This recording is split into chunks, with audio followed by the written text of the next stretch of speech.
Dia dengar kata siapa yang boleh bagi pokok kurma sebatang ni dekat pemilik tanah tu, maka dijanjikan pokok kurma dalam syurga Allah Taala. Maka terus dia pergi jumpa dengan Nabi SAW. Ya Rasulullah, aku dengar bahawa ni tuan ada buat rundingan berkenaan dengan pokok kurma ni, kalau dapat bagi kepada tuan tanah tu maka dapat pokok kurma dalam syurga Allah Taala. Ya Rasulullah, adakah tawaran ni untuk dia tu pemilik pokok tu sahaja, ataupun tawaran ni tawaran yang terbuka? Kata Nabi SAW, ni tawaran terbuka. Siapa-siapa sahaja boleh dapatkan pokok kurma tu dan bagi kepada tuan tanah, maka baginya pokok kurma dalam syurganya Allah Subhanahu Wa Taala. Maka Abu Dahdah gembira bila dia dengar tu. Dia nak dapat apa? Nak dapat pokok kurma dalam syurga Allah. Bila mana pokok kurma dalam syurga Allah, kita punya pokok kurma dalam syurga Allah, kita pun tiada dalam syurga lah juga. Maka dia terus pergi jumpa dengan pemilik pokok kurma tu. Dia kata, wahai fulan, aku nak beli pokok kurma kamu ni. Maka si fulan tu pun kata, hang nak beli dengan apa? Berapa banyak nak beli ni? Maka dia kata, aku beli dengan seluruh kebun kurma aku, dengan tanah-tanah aku, dengan rumah aku sekali hang ambil lah. Jadi dia ada satu kebun kurma, dalam kebun kurma tu lah ada rumah dia. So dia bagi semua sekali, dengan kebun, dengan pokok, ratusan pokok, hampir 600 batang pokok kurma dia ada dalam kebun dia. Rumah dia pun ada dalam tu. Maka dia kata, hang ambil lah semua tu, hang bagi dekat aku sebatang ni, boleh tak?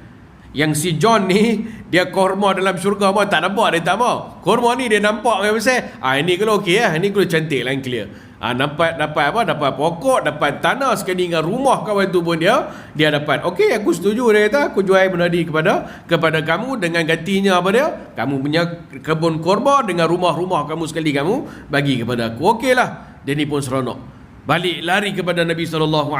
Ya Rasulullah, saya dah dapat beli dah, wahai Rasulullah. Bagilah pokok kurma sebatang ni kepada pemilik tanah tersebut. Nabi pun heran. Aku bagi offer syurga pun kawan tu tak mau. Nak beli dengan apa? Oh ya Rasulullah, aku beli dengan kebun aku, wahai Rasulullah, dengan tanah aku dan dengan rumah aku. Dan Nabi SAW gembira dan takjub mendengarkan bagaimana sahabat ni sungguh-sungguh nak dapat apa yang telah dijanjikan oleh Nabi SAW. Kata Nabi SAW, ya Abu Dahdah, wahai Abu Dahdah, seolah-olahnya wahai Abu Dahdah, aku sedang melihat dalam syurga Allah Subhanahu Wa Taala pokok kurma yang dijanjikan kepada kamu dah ada dalam syurga Allah Subhanahu Wa Taala. Tunggu mati masuk dalam syurga, dapat dah menikmati pokok kurma dalam syurganya Allah Subhanahu Wa Taala. Lari pula Abu Dahdah balik ke rumah dia. Balik ke rumah dia, panggil bini dia. Ya Umma Dahdah, wahai Ummu Dahdah, keluar daripada rumah ni, jom keluar. Apa ni, siapa ni abang? Tak siap-siap so keluar daripada rumah. Dah abang dah jual dah rumah kita. Rumah ya ke? Dak, rumah dengan tanah dengan kebun, semua ni abang dah jual dah. Jomlah ni keluar daripada rumah. Abang jual apa siapa abang? Apa yang abang beli, yang abang kena jual benda ni semua ni? Beli banglo ke, beli private jet ke apa ke, beli ni benda besar ni, satu aset yang besar abang jual ni. Dak, abang jual dengan membeli membeli pokok kurma di dalam syurganya Allah Subhanahu Wa Taala. Dia pun cerita janji Nabi SAW, siapa boleh beli pokok sebatang pokok kurma tu, bagi kepada pemilik tanah, dapat pokok kurma dalam syurga Allah Taala. Apa reaksi isteri kepada Abu Dahdah radhiyallahu anhu? Ni isteri siapa? Isteri Abu Dahdah lah, bukan isteri saya.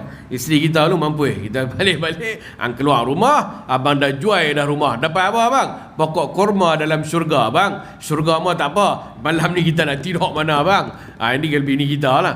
Ni bini sahabat Nabi SAW. Dalam hati dia pun ada iman yang sempurna. Janji dia yakin kepada janji Allah dan Rasul. Bila dia dengar kata dia dapat pokok kurma dalam syurganya Allah Subhanahu Wa Taala, dia kata, abang, sepanjang saya kenal abang, yang ni lah abang punya perniagaan yang paling menguntungkan. Cepat-cepat dia pun angkat anak dia. Ada riwayat menyebutkan ketika tu dalam mulut anak dia dua ada buah kurma. Dia korek keluar buah kurma tersebut. Dia kata apa? Keluar. Kita dah dapat pokok kurma dalam syurga Allah. Kita tak perlu dah benda ni. Dia keluar, dia tinggalkan kurma yang ada dalam karung-karung yang disimpan pun dituang semua. Kita dah jual dah semua ni, tak mau dah semua ni. Pasal apa nak dapat syurganya Allah Subhanahu Wa Taala dan pokok kurma dalam syurganya Allah Subhanahu Wa Taala. Ni sahabat yang yakin. Satu janji Nabi SAW sahaja mampu membuat satu perubahan yang besar dalam kehidupan mereka. Dan mereka tak rasa rugi, tak rasa apa pun, kerana tujuan kehidupan mereka